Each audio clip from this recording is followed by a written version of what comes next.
You've probably heard about meningitis and may know it can be caused by a virus or bacteria. The scariest meningitis is meningococcal. It is highly contagious and can cause death inside of 24 hours or leave those who get it with permanent disabilities. But it can also be prevented with a vaccine. You're about to meet a grieving father who's dedicated his life to making sure you know how to protect your children from this potentially deadly illness. We started the day like every other day, and she came up and said her good morning hugs and said, "I don't feel so good." And she had chills, fever, typical flu type symptoms. But 20-year-old Becky Werner did not have the flu and got progressively worse. The next morning, her parents took her to the ER. By 9 o'clock that night, she was gone. In less than 2 days, Becky died from meningococcal meningitis 10 years ago.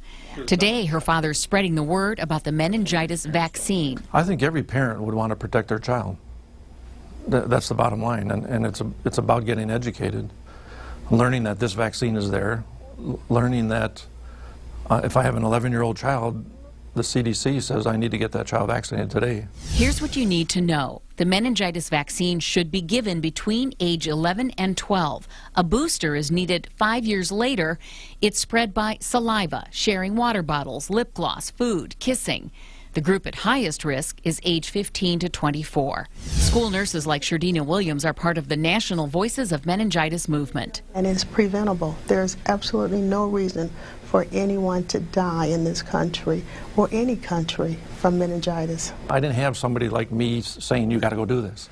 And those resources nobody pointed me to before. They exist today. We need parents to go there and get smart about it.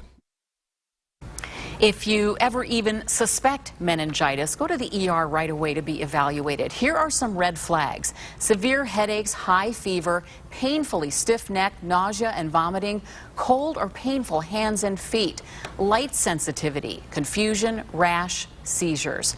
You'll find more information about meningococcal meningitis on NewsNet5.com.